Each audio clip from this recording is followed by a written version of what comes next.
할렐루야. 오늘 오후 창 예배 오신 성도님들 주님의 이름으로 사랑하고 축복합니다. 예배를 위해서 제가 기도하겠습니다. 참 좋으신 주님, 오늘도 우리에게 좋은 날을 허락하시고 함께 예배하게 해주셔서 감사드립니다. 하나님께서 우리를 한 주간 잘 보내게 해주시고 또 한 주를 시작하게 하시는 이 시점에서 하나님의 말씀을 듣고 기억하면서 그 말씀을 붙들고 살아갈 수 있는 우리 모두 되게 하여 주시옵소서. 또한 하나님께서 베푸신 그 은혜를 기억하며 먼저 찬양으로 영광 올려드리고자 합니다. 우리의 마음을 아시고 붙잡아 주시고 우리를 붙들어 주신 그 은혜를 기억하면서 감사의 찬양을 올려드릴 수 있는 우리 모두 되게 하여 주시옵소서. 거룩하신 예수님의 이름으로 기도합니다. 아멘.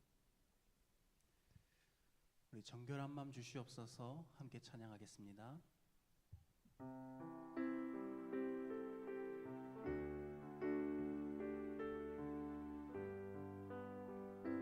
함께 고백합니다. 정결한 마음, 정결한 마음 주시옵소서.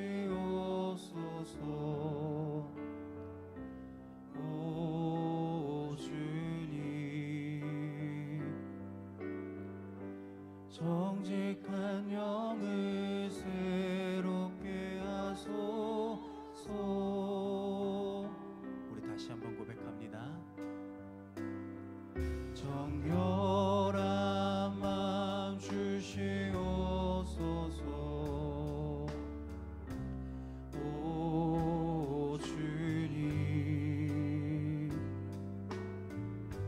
정직한 영을 새롭게 하소서.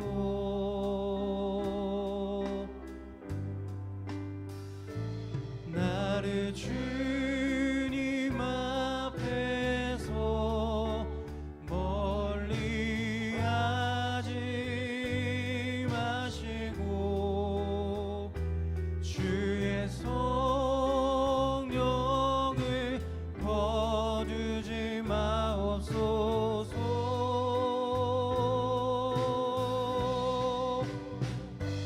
그 구원의 기쁨 다시 회복시키시고 변치 않는 맘 내 안에 주소. 우리 처음부터 다시 한번 고백하겠습니다. 정결한 마음 주시옵소서. 정결한 마음 주시옵소서. 오 주님, 정직한 영을 새롭게 하소서. 정결한 마음 주시옵소서. 정결한 마음 주시옵소서. 오 주님, 정직한 영을 새롭게 하소서.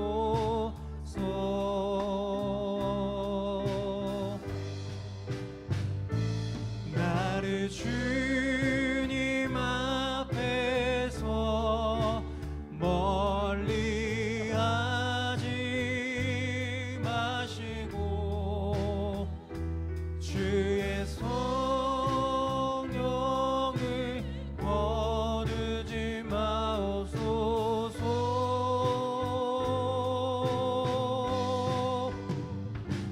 그 구원의 기쁨 다시 회복시키시고 변치 않는 맘. 우리 다시 한번 고백하겠습니다. 나를 주님 앞에서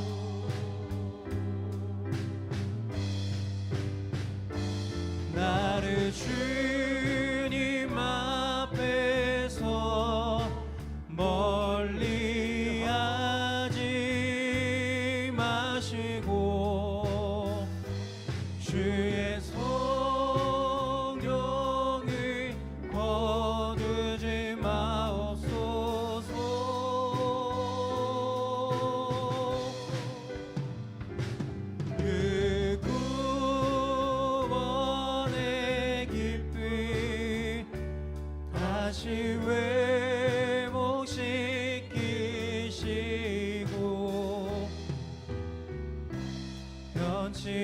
받는 맘 내 안에 주소. 우리 당신은 영광의 왕 함께 이어서 찬양하도록 하겠습니다. 고백합니다. 당신은 영광의 왕, 당신은 평강의 왕, 당신은 하늘과 땅의 주, 당신은 정의의 아들. 천사가 무릎 꿇고 예배하고 찬송하네. 영원한 생명 말씀, 당신은 예수 그리스도 주. 호산나 다윗의 자손께, 호산나 불러 왕 중의 왕. 높은 하늘엔 영광을 예수 주 메시. 우리 다시 한번 처음부터 고백하기 원합니다. 당신은 영광의 왕, 당신은 평강의 왕, 당신은 하늘과 땅의 주, 당신은 정의의 아들. 천사가 무릎 꿇고 예배하고 찬송하네. 영원한 생명 말씀, 당신은 예수 그리스도 주. 호산나 다윗의 자손께, 호산나 불러 왕 중의 왕. 높은 하늘엔 영광을 예수 주 메시. 다시 한번 고백합니다. 호산나 다윗의, 호산나 다윗의 자손께, 호산나 불러 왕 중의 왕. 높은 하늘엔 영광을 예수 주 메시아네. 우리 시간 예배를 준비하는 마음으로 함께 기도했으면 좋겠습니다. 이미 예배는 시작되었지만 아버지 하나님, 오늘 이 예배 가운데에 하나님께서 나를 구원하셨음을 기억하면서 주님, 온 마음과 정성을 다해서 하나님의 말씀에 귀 기울이고, 그리고 그 말씀을 따라서 살아갈 수 있는 우리 될 수 있게 해달라고, 그 사랑을 기억하면서 오늘 이 예배에도 오직 하나님께 영광 올려드리며 집중하는 시간 될 수 있게 해달라고 우리 주여 한번 무릎 짓고 기도하며 나가겠습니다. 주여, 사랑과 은혜가 풍성하신 아버지 하나님, 하나님께서 우리의 삶 가운데 놀라운 그 은혜와 사랑을 베풀어 주신 건 너무나도 감사드립니다. 오늘 우리가 이 사랑을 기억하면서 함께 고백했습니다. 주님, 오늘 이 찬양뿐만이 아니라 찬양의 시간뿐만이 아니라 예배에도, 그리고 우리의 모든 삶의 예배 가운데서도 하나님께서 주신 그 사랑 기억하면서 영광 올려드리는 그러한 삶을 살게 하여 주시옵소서. 그 사랑이 우리를 붙들어 줬음을 기억하면서 주님 한 분만을 바라보며 나아갈 수 있는 우리 모두 되게 붙들어 주시옵소서.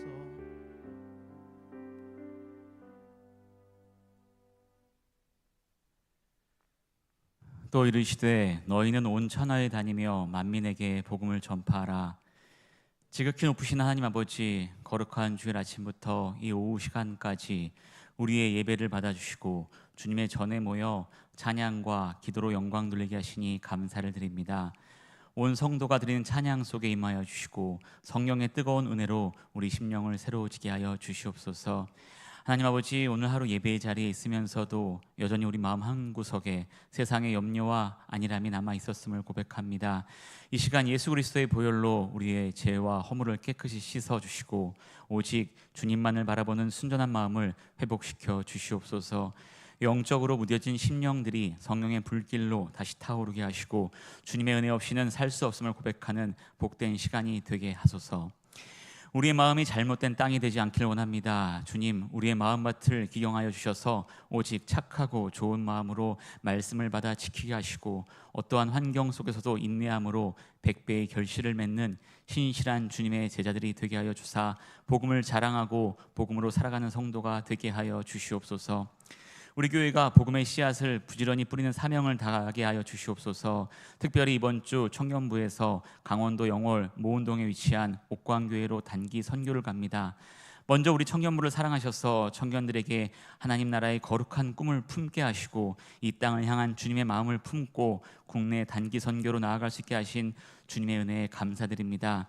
이번 단기 선교를 위해 기도로 준비해온 청년부 한 사람 한 사람을 주님의 강한 손으로 붙들어 주시옵소서. 선교지로 나아갈 때 우리의 경험이나 능력을 의지하지 않게 하시고 오직 성령님의 인도하심과 능력만을 의지하게 하여 주시옵소서. 청년들을 통해 뿌려지는 말씀의 씨앗이 잃어버린 영혼들의 마음밭에 잘 심겨 열매 맺게 하시고 선교 사역을 통해 만나는 모든 이들에게 예수 그리스도의 복음과 진정한 사랑이 전하여지게 하여 주시옵소서. 직접 선교지로 향하는 우이동교회의 모든 청년들과 성도들이 먼저 하나님께 받은 구원의 은혜를 깊이 기억하게 하시고 그 받은 은혜와 사랑을 영월 옥강교회 성도님들과 지역 주민들에게 온전히 흘려보내게 하여 주사 하나님께로 나아가는 축복의 통로가 되게 하여 주시옵소서. 우리의 봉사와 섬김을 통해 옥광교회의 영육간의 필요가 잘 채워지게 하시고 오고 가는 길 가운데 안전사고 없도록 주님의 강한 손으로 보호하여 주시옵소서. 선교지로 떠난 이들뿐만 아니라 이곳에 남아 기도와 물질로 후원하는 온 성도들과 교회가 영적으로 함께 동참하게 하여 주시옵소서. 기도의 끈이 끊어지지 않게 하시고 보내는 자나 가는 자나 동일한 은혜와 기쁨을 누리는 복된 선교가 되게 하소서. 그리하여 모든 일정을 마치고 돌아올 때 우리의 입술에 하나님이 행하신 일들에 대한 감사와 찬양이 넘치게 하실 줄 믿습니다. 이 시간 유영호 간사님을 통해 말씀을 듣습니다. 선포되는 말씀이 우리 영혼을 깨우는 생명의 양식이 되게 하시고 말씀으로 인하여 우리 삶이 아버지께로 향하는 삶이 되도록 하여 주시옵소서. 찬양으로 봉사로 섬기는 모든 종들의 손길을 기억하시고 이 시간 주님께 드리는 오후 찬양 예배를 통해 온 성도가 세상을 이길 영적인 힘을 얻고 나아가게 하여 주시옵소서. 우리를 사랑하시고 선교의 주인 되시는 우리 주 예수 그리스도의 이름으로 기도드립니다. 아멘.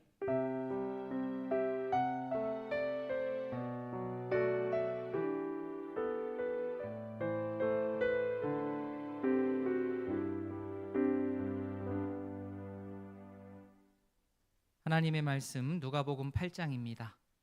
신약성경 103면 누가복음 8장 4절부터 15절까지 누가복음 8장 4절부터 15절까지 우리 한 절씩 교독하여 읽도록 하겠습니다. 각 동네 사람들이 예수께로 나와 큰 무리를 이루니 예수께서 비유로 말씀하시되 씨를 뿌리는 자가 그 씨를 뿌리러 나가 뿌릴새 더러는 길가에 떨어짐에 밟히며 공중의 새들이 먹어버렸고 더러는 바위 위에 떨어짐에 싹이 났다가 습기가 없으므로 말랐고 더러는 가시떨기 속에 떨어짐에 가시가 함께 자라서 기운을 막고 더러는 좋은 땅에 떨어짐에 나서 100배의 결실을 하였느니라. 이 말씀을 하시고 외치시되 들을 귀 있는 자는 들을지어다. 이르시되 하나님의 나라의 비밀을 아는 것이 너희에게는 허락되었으나 다른 사람에게는 비유로 하나니 이는 그들로 보아도 보지 못하고 들어도 깨닫지 못하게 하려 함이라. 길가에 있다는 것은 말씀을 들은 자니 이에 마귀가 가서 그들이 믿어 구원을 얻지 못하게 하려고 말씀을 그 마음에서 빼앗는 것이요. 있다는 것은 기쁨을 받으나 뿌리가 없어 잠깐 있다가 시련을 당할 때 배반하는 가시떨기에 떨어졌다는 것은 말씀을 들은 자이나 지내는 중 이생의 염려와 재물과 향락의 기운이 막혀 온전히 결실하지 못하는 자요. 좋은 땅에 있다는 것은 착하고 좋은 마음으로 말씀을 듣고 지키어 인내로 결실하는 자니라. 아멘. 지금 우리 삼초원의 다음 목장 레인보우 목장에서 특송하시겠습니다.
기도하겠습니다. 하나님 아버지, 우리 다음 목장 레인보우 목장에서 주님의 마음을 사모하며 함께 연합하여 찬양하게 하신 너무나도 감사합니다.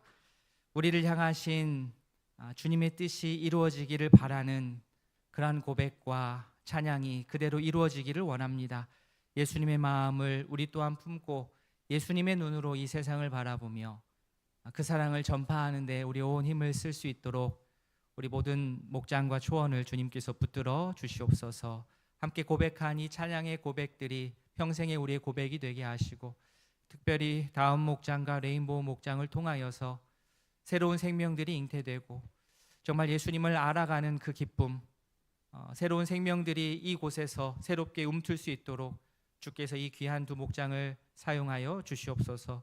감사드리며 예수님의 이름으로 기도합니다. 아멘. 예, 오늘 말씀 전해주실 우리 간사님께서는 저희 주보 안쪽 면에 국내 선교지 해서 교회 전도부에서 돕는 부서 맨 마지막이죠. 하나, 둘, 셋, 네 번째 덕성여대 IVF 유영호 간사님 이렇게 되어 있습니다. 바로 이쪽이죠, 학교가 이쪽에. 덕성여대만 담당하시는 건 아닌데 그래도 덕성여대를 주로 담당을 하시는 우리 간사님께서 오셔서 또 귀한 말씀 전해주시고, 또 지금 대학 캠퍼스의 상황들, 또 우리가 어떻게 우리 자녀들 또 청년들을 마음에 품고 전도를 넘어 이제 거의 선교를 해야 되는 상황까지 왔는데 어떻게 우리가 우리 청년들을 품을 수 있을지, 교육할 수 있을지 같이 고민하고 또 말씀으로 은혜 누리는 그런 시간 되기를 원합니다. 우리 유영호 간사님 나오실 때 우리 박수로 환영해 주시기 바랍니다. 네.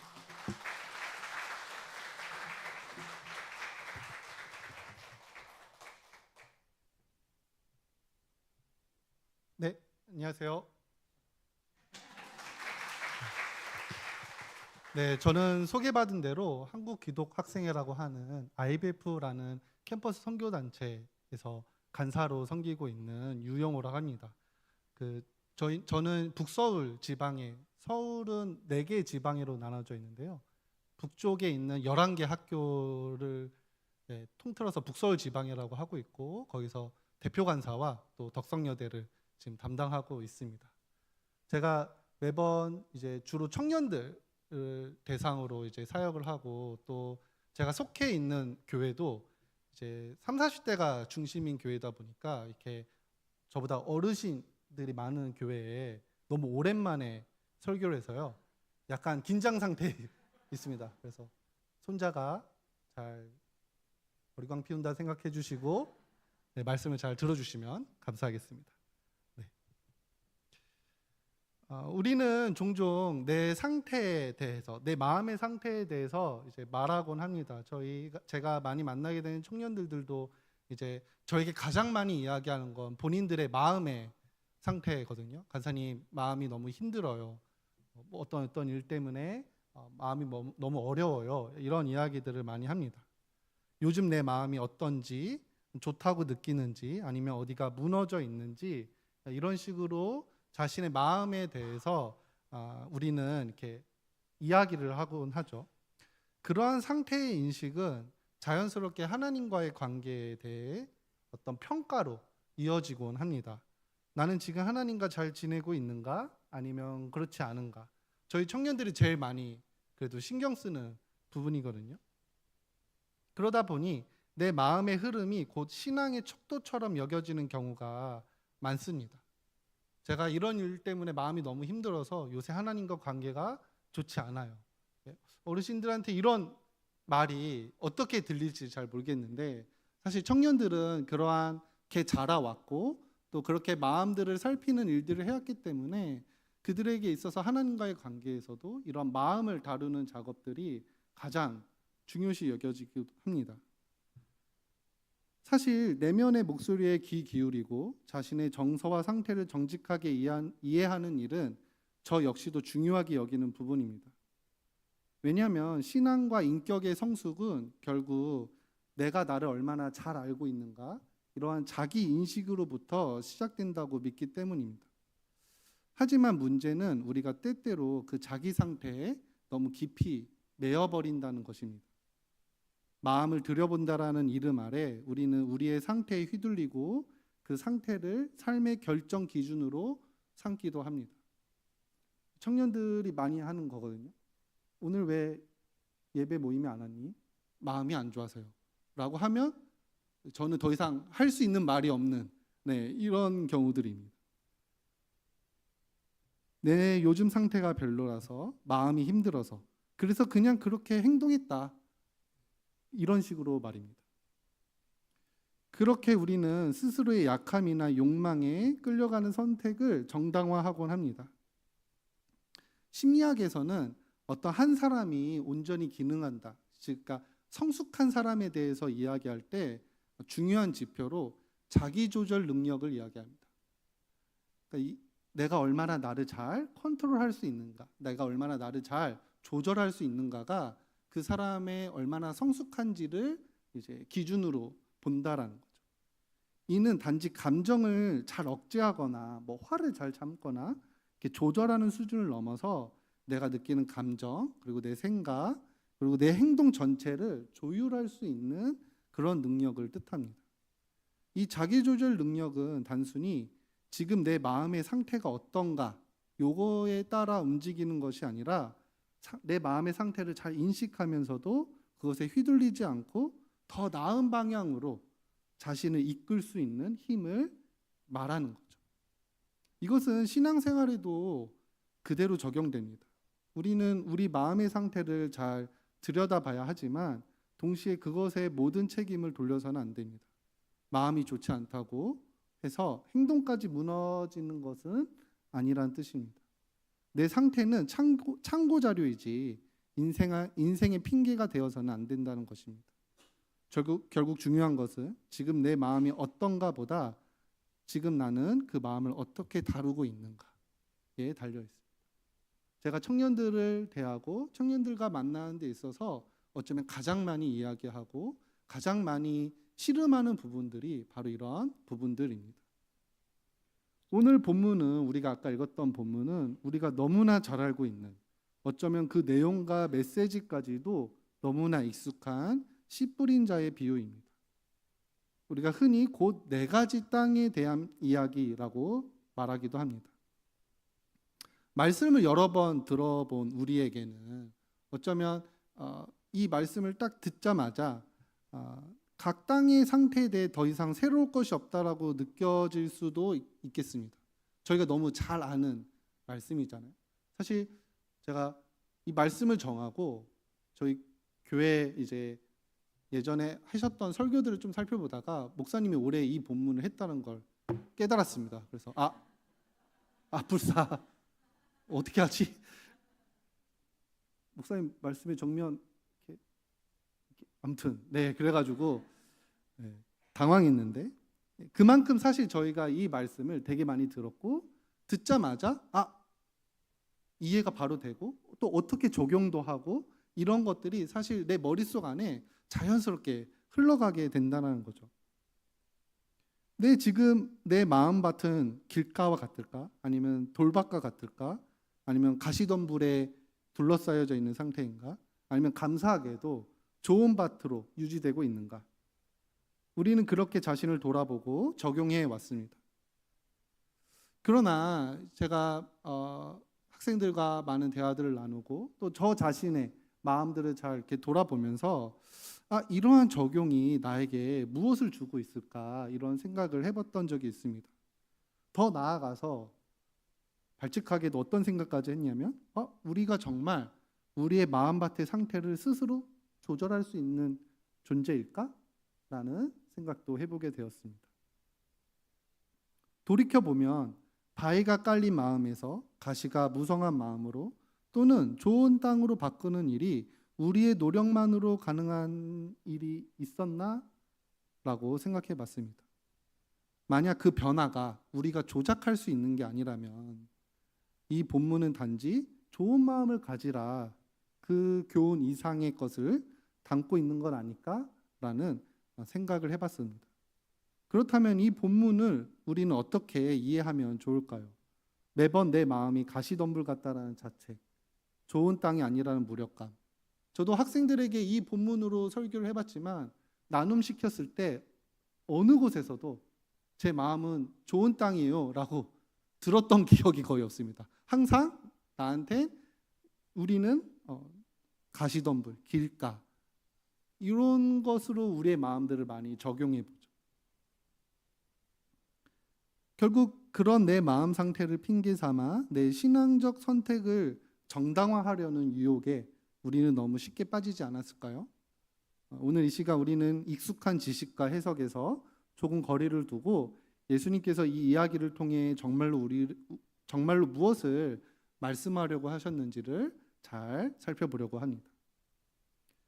오늘 본문에 우리가 읽었던 8장의 이야기의 전 장을 보면은 이제 향유를 부은 여인의 이야기 이후 예수님의 사역을 도운 많은 여성들에 대한 짧은 언급 이후에 오늘 본문의 이야기가 딱 나옵니다.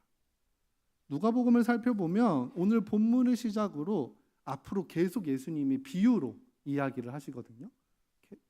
좀 이렇게 너무하실 때가 있어요. 그냥 정확하게 이런 뜻이야 얘기해 주시면 되지 매번 이렇게 어떤 비유로 이야기를 해서 저희를 되게 헷갈리게 하잖아요. 어쨌든 오늘 본문에 보면 많은 무리가 예수님을 보기 위해 모여들었다라고 누가복음은 기록합니다. 예수님의 이름은 이미 그 당시 되게 멀리 퍼져 있었고 많은 이들이 예수님의 말씀을 듣고자 찾아왔던 상황이라는 거죠. 그런 이들을 향해 예수님은 한 비유를 이야기하십니다. 바로 오늘 우리가 읽은 이 본문의 비유인 거죠.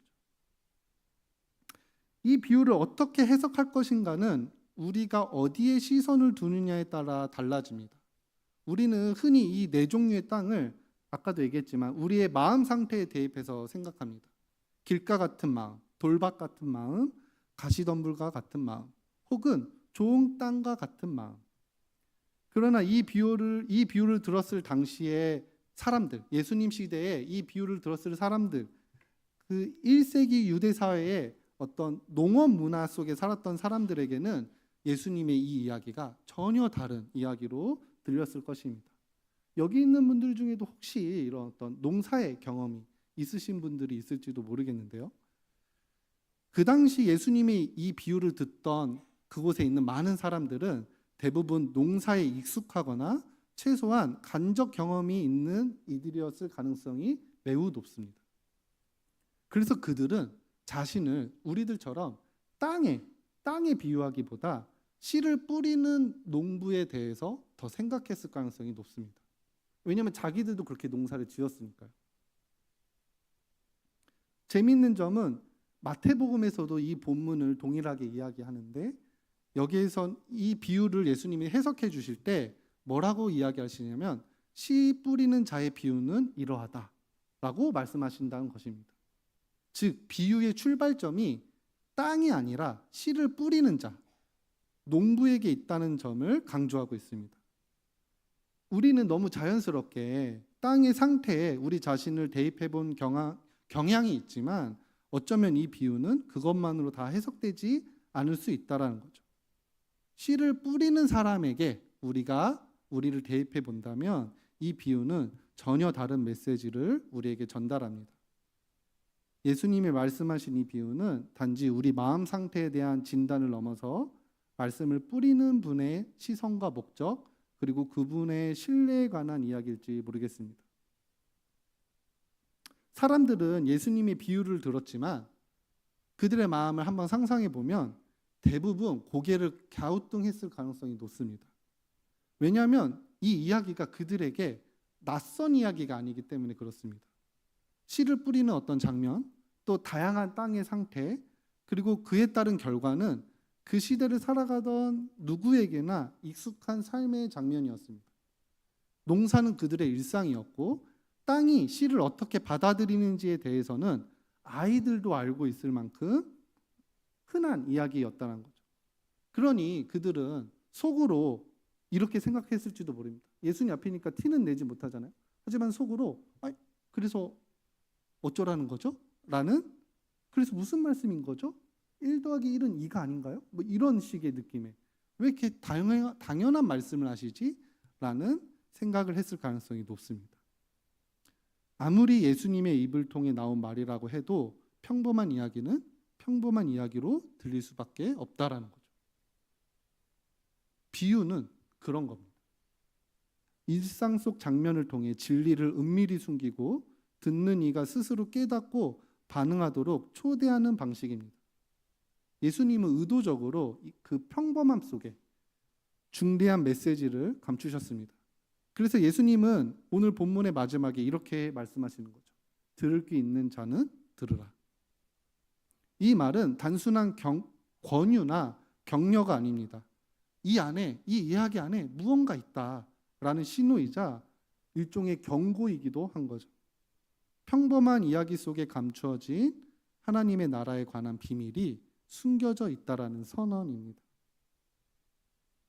이 말씀을 들은 사람들 중 누군가는 여전히 그래서 어쩌라고?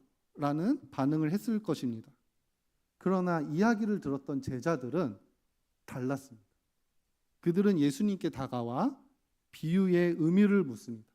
즉 질문을 했다라는 거죠.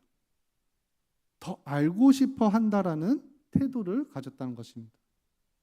그 자체가 이 본문에서 매우 중요한 의미를 갖습니다. 그것은 단순히 지적인 호기심을 넘어서 예수님의 말씀에 대해 방관자가 아니라 참여자가 되겠다라는 선택이었습니다. 오늘날 청년 사역에서 제일 어려운 것 중에 하나는 학생들에게 어떻게 말씀을 전하지? 라는 것입니다. 간사들은 조금 더 다양한 방식들을 많이 사용합니다. 아예 그룹으로 소그룹으로 모여서 말씀 시간에 말씀을 간사가 일방적으로 이야기하는 것이 아니라 질문을 던지고 그 질문에 스스로 생각해 보게 하고 그 질문에 스스로 답을 내려보게 하면서 간사들이 조금씩 설명을 덧붙여 주는 방식으로도 사역을 합니다. 그렇지 않으면 친구들이 예배 시간에 견디질 못합니다. 계속 인사를 하는 거죠. 처음에만 하면 되는데 계속 인사를 해요. 이 장면은 오늘 우리에게도 동일한 질문을 던집니다. 우리는 말씀을 대할 때 어떤 태도로 임하고 있을까요? 씨 뿌리는 비유는 그 당시 사람들에게도 익숙했고 오늘날 우리에게도 매우 익숙한 본문입니다. 농사에 직접 익숙하지 않은 우리에게는 해석을 통해 그 의미가 어느 정도 전달되지만 익숙함이 주는 또 다른 함정이 있습니다. 우리는 아는 것에 너무 쉽게 머무른다는 것이죠. 너무 많이 들어서 너무 많이 자주 묵상해서 이제는 더 이상 새로울 것이 없다는 듯이 흘려보냅니다. 어쩌면 우리의 신앙생활의 기간이 길어질수록 그 연수가 길수록 더 그렇게 되기 쉬울 수 있습니다. 그러나 우리는 알아야 합니다. 하나님 안에서 진리를 깨닫는 일은 단순히 들었기 때문에 일어나는 것이 아닙니다. 많은 사람들이 예수님의 말씀을 들었습니다. 그러나 모두가 그것을 깨닫고 반응한 것이 아니었습니다. 그들은 비유를 들었고 이야기를 들었지만 그것을 삶의 질문으로 끌어안지 않았습니다. 거기 있는 수많은 군중들은 들었지만 질문하지 않았습니다. 그러나 제자들은 예수님을 찾아와 질문했죠. 그리고 그 질문이 비유의 핵심으로 들어가는 열쇠가 되었습니다. 오늘 우리에게도 동일한 유혹이 있습니다. 설교를 듣고 나서 그건 알겠는데 그래서 어떻게 하라는 거죠? 라고 말하고 싶어진다는 거죠. 말씀의 메시지가 낯설지 않을수록 우리는 그 메시지를 가볍게 여길 때가 많습니다. 그러나 하나님 나라는 그렇게 쉽게 드러나지 않습니다. 질문하고 구하고 탐색하는 자에게 비로소 열리는 것입니다. 우리가 익숙함을 무뎌짐으로 내버려두지 않으려면 그 말씀에 대해 다시금 물어야 합니다. 주님, 이것이 오늘 나에게 무슨 의미입니까? 제가 속한 IBF라는 단체는 이러한 신앙을 매우 추구합니다. 학생들에게 하나님의 진리가 여기 있으니까 그냥 믿어 라고 이야기하는 것이 아니라 이 진리가 너희들에게 어떤 의미이고 너희들의 삶에 어떤 영향을 주고 있고 너희들에게 어떤 고민을 던져주는지 저희가 학생들에게 끊임없이 질문을 합니다. 그래서 저희 학생들은 IBF 학생들은 간사님이 질문하는 걸 그렇게 좋아하지 않습니다. 왜냐하면 호락호락 넘어가지 않거든요. 오늘 말씀 어땠니? 학생들의 반응은 거의 대부분 비슷하거든요. 좋았어요. 그러면 이제 참을 수가 없는 거죠. 뭐가 좋았니? 왜 좋았니? 그게 너에게 무슨 의미이기에 그게 그렇게 너에게 다가왔니? 말씀을 듣고 눈물을 흘리는 것도 딱히 간사들이 그렇게 살가워하지 않습니다. 왜 울었지? 이런 생각을 간사들은 제가 왜 울었을까? 뭐 때문에 울었을까?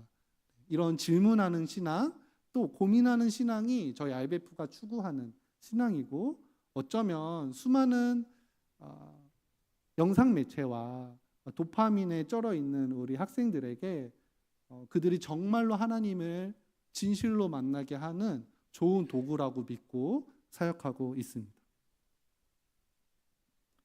진리와 참된 이해는 단순한 지식의 전달로 이루어지지 않습니다. 그것은 언제나 주고받음 속에서 일어납니다. 제자들은 수많은 군중들 사이에서 예수님께 나아가 그 비유가 무슨 뜻인지 질문했습니다. 그 행위는 단순히 궁금증을 해결하는 행동이 아니었습니다. 그 질문은 예수님 말씀 앞에 방관자가 아니라 참여자로 서겠다라는 선언이었습니다. 그들은 멀리서 지켜보는 관객이 아니라 말씀 안으로 들어가고자 하는 청중이었습니다. 그런 제자들에게 예수님은 놀라운 말을 하십니다. 하나님의 나라의 비밀은 너희에게는 허락되었지만 그들에겐 비유로만 전해진다. 그러니까 군중들에겐 비유로만 전해진다. 이렇게 얘기해요. 즉 어떤 이들에겐 진리가 열리고 어떤 이들에겐 닫힌 채로 남는다는 것입니다. 왜일까요? 오늘 본문에서 알 수 있는 차이는 단 하나였습니다. 묻는가 묻지 않는가.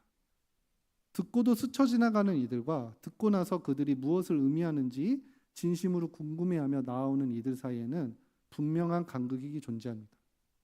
말씀은 누구에게나 전해지지만 모든 이들에게 똑같이 열리지는 않는다라는 거죠. 질문을 가지고 나온 제자들에게 예수님은 자신의 비유를 설명하십니다. 이 이야기는 아마 아까도 얘기했지만 여기 있는 많은 성도님들이 이미 다 잘 알고 있는 내용일 겁니다. 우선 시는 하나님의 말씀을 의미한다라고 예수님이 이야기하십니다. 첫 번째 부류는 길가에 씨가 뿌려진 사람들이었습니다. 중요한 것은 이들을 설명할 때 이들 또한 말씀을 들었다는 것입니다. 그러나 그 말씀이 그들 안에 자라날 토양을 얻지 못한 사람들이었습니다. 그래서 마귀가 그들이 말씀에 대한 열매를, 구원을 가져갔다라고 말하고 있습니다. 두 번째 부류의 사람들은 다른 문제점을 가지고 있었습니다. 이들은 말씀을 들었고 또 기쁨으로 받아들였습니다. 그러나 그 뿌리가 얕아서 누구에게나 찾아오는 인생의 시련을 견디지 못하고 배반, 즉 배교한 사람들이다라고 표현하고 있습니다. 세 번째 사람들은 말씀을 들었으나 그 씨가 가시덤불 사이에 떨어져 자라나지 못한 경우입니다. 이 세상이 주는 근심과 재물, 향락에 빠져 그것이 전부라 생각하고 성장하지 못했다는 걸 의미합니다. 좋은 땅은 착하고 좋은 마음이다 라고 표현합니다. 그래서 말씀을 듣고 지켜내며 인내를 통해 결실을 맺는 사람을 말합니다. 계속 반복하지만 우리는 이 씨 뿌리는 비유를 아주 익숙하게 들어왔습니다. 말씀을 듣는 우리의 마음을 땅에 비유하고 그 땅의 상태가 말씀의 결실에 어떤 영향을 미치는지를 적용해 왔습니다. 바위밭과 가시덤불, 길가와 좋은 땅이란 구분은 곧 내 마음의 상태를 돌아보게 하는 좋은 도구가 되었습니다. 또한 우리는 이 땅의 상태가 고정된 것이 아니라 상황과 시간에 따라 바뀔 수 있다는 것도 이미 익숙하게 들어서 알고 있습니다. 그래서 좋은 땅이 될 수 있도록 내 마음의 상태를 잘 가꾸어야 한다는 메시지로 이 본문을 많이 받아들여 왔습니다. 제가 어느 날 이 본문을 학생들과 같이 묵상하면서 단순히 내 마음을 하나의 땅으로 고정해서 설명하는 방식은 우리를 오히려 함정에 빠뜨릴 수 있다라는 걸 깨닫게 되었습니다. 우리는 자주 이런 식으로 적용을 합니다. 나는 지금 가시덤불 같아.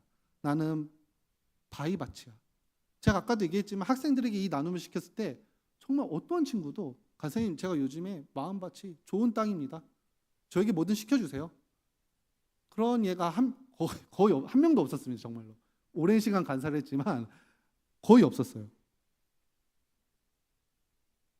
어쩌면 저조차도 이 말씀을 묵상할 때 간사이고 학생들을 가르치고 학생들에게 설교를 하는 저조차도 저의 마음 깊숙한 곳을 돌아볼 때 내가 내 마음밭을 좋은 땅으로 유지한 적이 1년에 며칠이나 될까라는 생각을 솔직하게 하곤 합니다.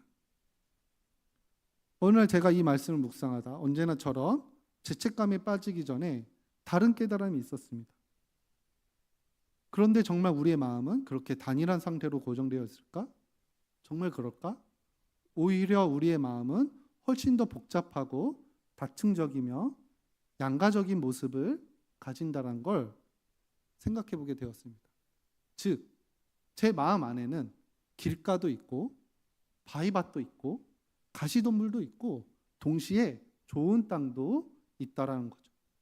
왜냐하면 우리의 내면은 그렇게 단순하지 않기 때문에 그렇습니다. 한 말씀을 들었을 때 어떤 부분은 우리의 마음 깊이 박히고 어떤 부분은 겉돌며 쉽게 사라집니다. 하나님의 말씀은 단일한 방식으로 우리에게 반응하지 않습니다. 말씀의 씨앗은 내 마음에 가시덤불 사이에도 뿌려지고 동시에 좋은 땅 위에도 떨어집니다. 그러니 어쩌면 정말 중요한 것은 지금 내 마음이 바위밭이냐 좋은 땅이냐를 이분법적으로 판단하는 것이 아닙니다.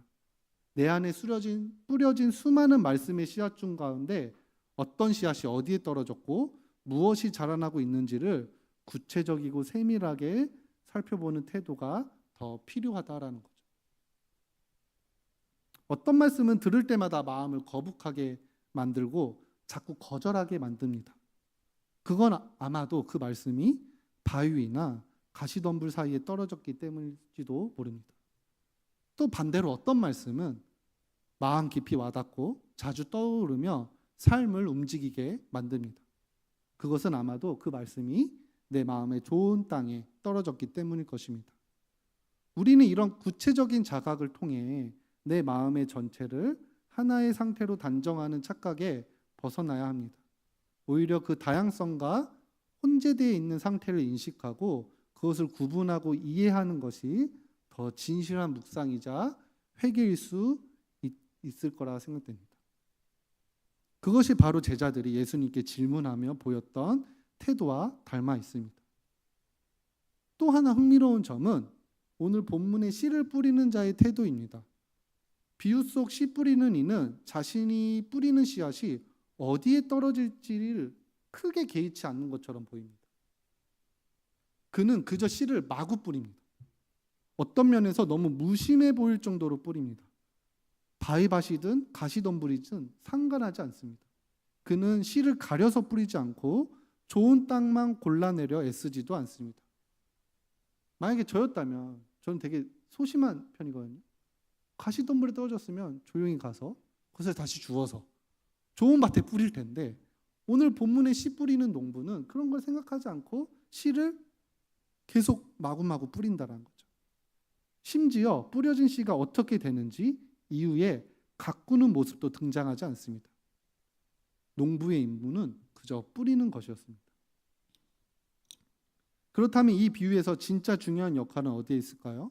오히려 씨 뿌리는 말씀의 씨앗을 받아들이는 자, 즉 뿌림받은 자의 목에 무게가 있습니다. 씨앗이 어디에 떨어졌는지 어떤 상태에 놓여 있는지는 듣는 자가 살펴야 합니다. 뿌리는 자가 잘 뿌렸냐가 중요한 게 아닐 수 있다는 거죠. 씨 뿌리는 이는 너그럽고 담대하게 씨를 뿌리고 물러나고 그 씨앗이 어디에 뿌려졌고 어떻게 자라나고 있는지를 살피는 것은 말씀을 듣는 우리 곧 제자들의 몫입니다. 그러니 우리가 해야 할 일은 내가 지금 어떤 땅인가를 재단하는 것이 아니라 내 마음에 어디에 어떤 말씀이 뿌려졌고 그것이 지금 어떤 상태에 있는지를 진지하게 돌아보는 것입니다. 그렇게 내 내면을 더 깊이 관찰하고 그 말씀에 온전히 더 참여하는 태도, 그것이 오늘 비유에서 주님이 기대하시는 참된 들을 귀 있는 자들의 모습이 아닐까 싶습니다. 조금 더 주목해서 봐야 될 지점은 좋은 땅이 맺는 수확량입니다.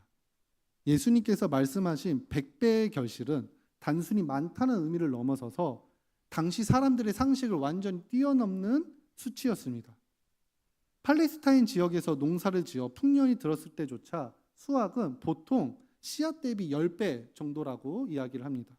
그런데 100배라는 것은 당시 경제적 농업적 현실을 고려할 때 청중들에게 매우 과장되고 충격적인 비유였을 것입니다. 근데 이야기를 잘 바꿔서 생각해 보면 길가와 바위, 가시덤불에 뿌려졌다가 소모되고 사라진 씨앗의 손해를 모두 상쇄하고도 남을 만큼의 압도적인 수확이라는 것입니다.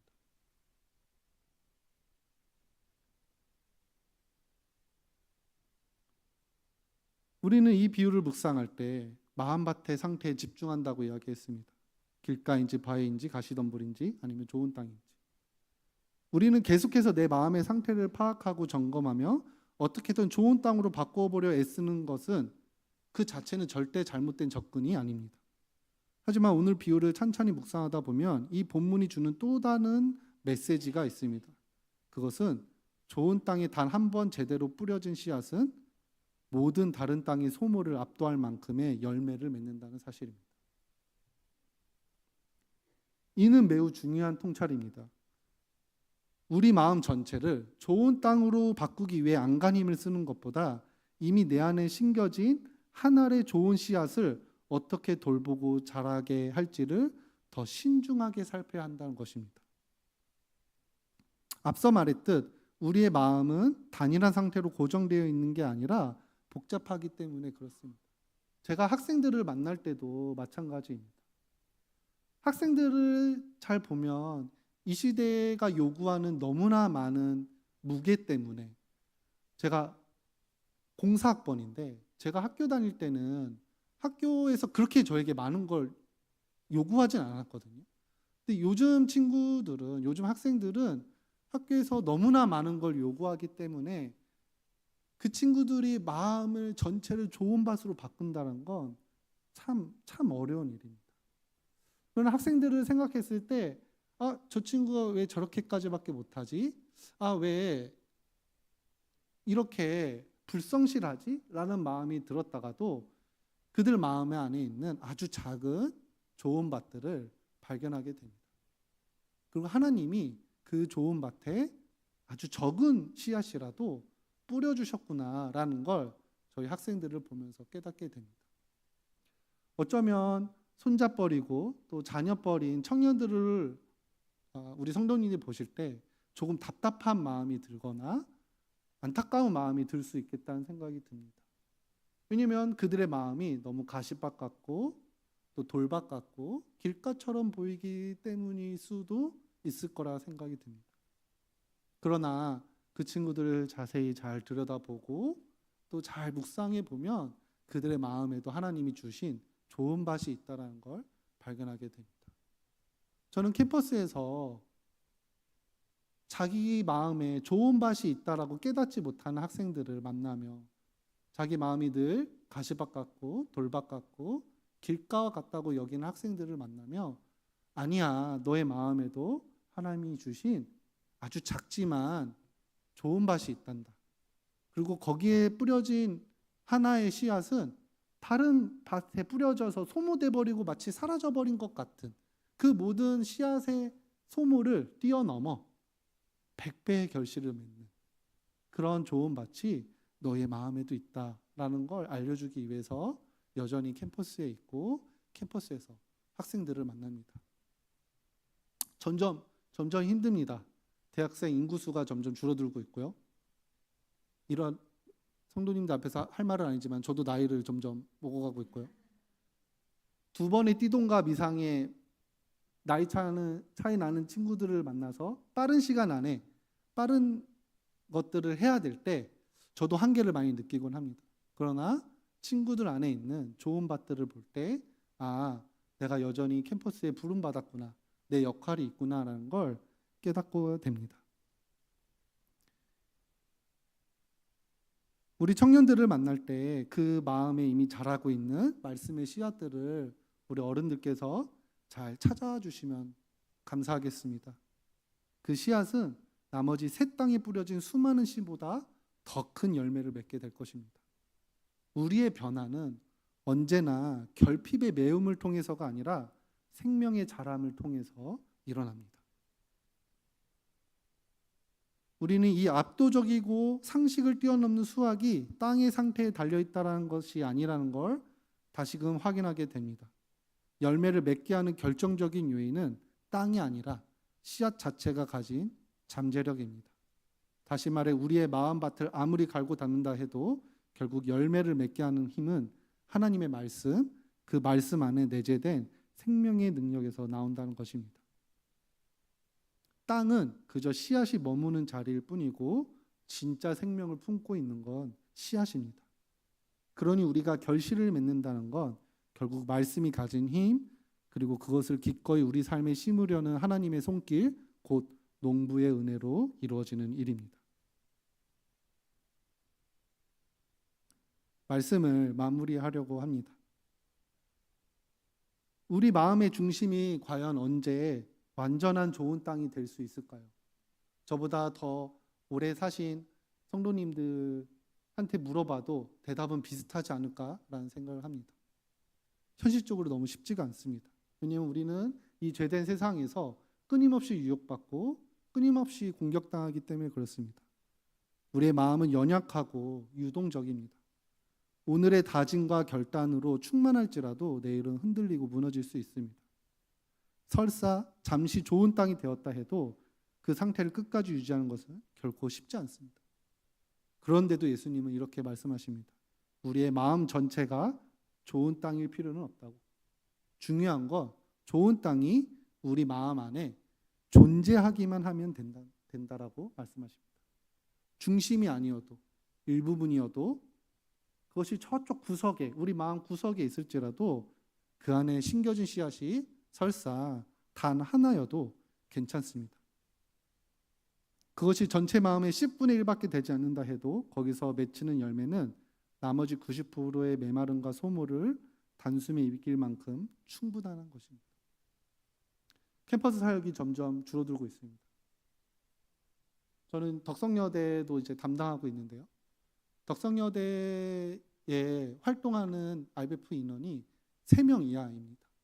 그리고 많은 캠퍼스들이 코로나 이후에 직격탄을 맞으면서 학교 규모에 따라 다르기도 하지만 아주 소규모 5명, 10명 이하의 소규모 지부가 IBF 전체를 따져서도 거의 60% 가까이 됩니다.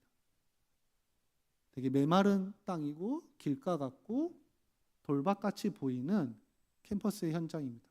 그러나 저와 북설 IBF 간사들 또 전국에 있는 IBF 간사님들은 여전히 그 캠퍼스라는 땅 안에도 작지만 좋은 땅이 있다라고 믿고 그것에 하나님이 씨를 뿌려주기를 기다리면서 우리 학생들이 자신의 마음 가운데 그 좋은 땅이 있다는 걸 알려주기 위해서 열심히 애를 쓰고 있습니다.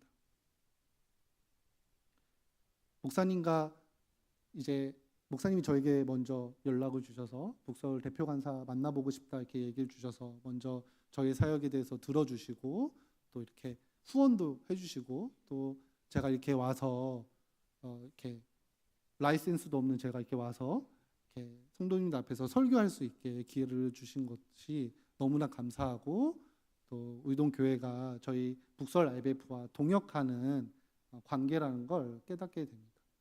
저희가 한 달에 한 번씩 교회에다가 기도 편지를 보내고 있습니다. 저희 캠퍼스의 사역 상황과 또 우리 간사님들의 기도 제목을 보내고 있습니다. 저희 캠퍼스에 그 작지만 그 좋은 땅에 뿌려진 씨앗들이 잘 자라갈 수 있도록 우리 성도님께서 기억하시고 기도해 주신다면 저희 쉽지 않은 캠퍼스 사역에 큰 힘이 될 것 같습니다. 기도 부탁드립니다. 감사합니다. 같이 기도하고 마무리할까요?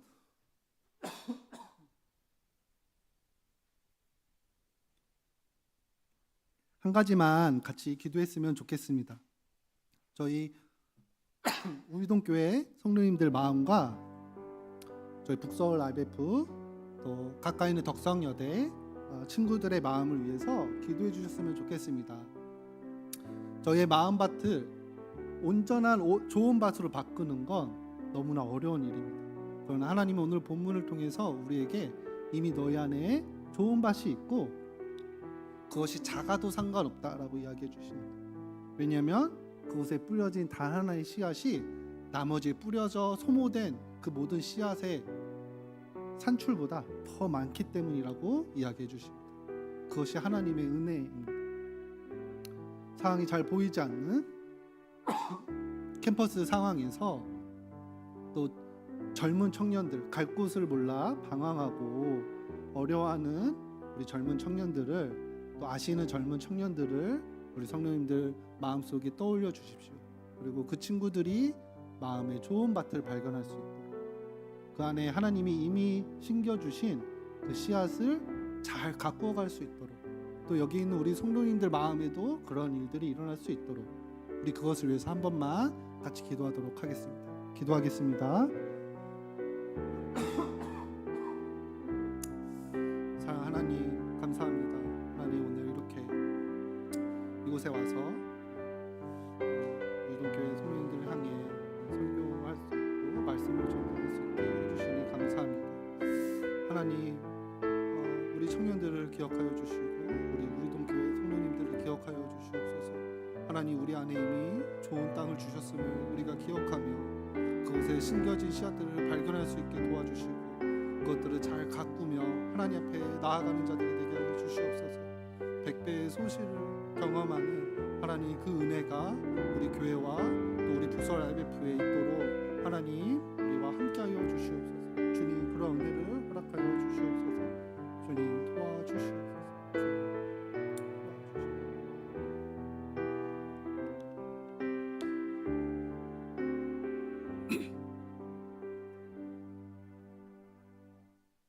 사랑하는 하나님, 오늘 부족한 저를 통해 말씀을 함께 나눌 수 있게 해주시니 감사합니다. 하나님, 우리가 당신의 말씀 앞에 방관자로 구경꾼으로 있지 않게 하여 주시고 하나님, 우리에게 익숙한 말씀, 또 우리가 잘 아는 것이라 해도 주님께 나아가 질문하는 자들이 될 수 있게 도와주시옵소서. 하나님, 캠퍼스에 그렇게 하나님 앞에 질문하는 자들이 더 늘어나기를 원합니다. 하나님, 그리하여 그들의 마음밭에 있는 작지만 소중한 그 좋은 밭들을 발견하는 청년들이 계속해서 늘어날 수 있게 도와주시옵소서. 수많은 요구와 또 압박 가운데 숨쉴 틈조차 느끼지 못하는 우리 청년들을 주님께서 긍휼히 여겨주시고 그들의 마음을 자책하고 자신의 마음이 자갈에 또 돌 위에 길가에 있다라고 생각될 때 그들의 마음에 있는 좋은 땅을 주님께서 발견할 수 있게 도와주시옵소서. 거기에 뿌려진 씨앗이 큰 열매를 맺고 그들이 주님을 더 가까이 하고 깊어지는 자들이 될 수 있도록 하나님, 우리 많은 청년들과 우리 우이동교회 성도님들 가운데 주님께서 함께하여 주시옵소서. 감사드리며 예수님의 이름으로 기도드렸습니다. 아멘. 감사합니다.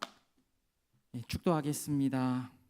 구주 예수 그리스도의 은혜와 하나님 아버지의 사랑과 성령의 교통하심이 우리 안에 뿌려진 귀한 씨앗이 잘 자라나기를 우리가 바라고 기도하고 잘 가꾸기로 확신하고 그리고 이 캠퍼스 사역을 위하여서 함께 동역하기로 힘쓰는 모든 성도들 머리 위에 또 IBF 위에 이제로부터 영원토록 함께 있을지어다. 아멘.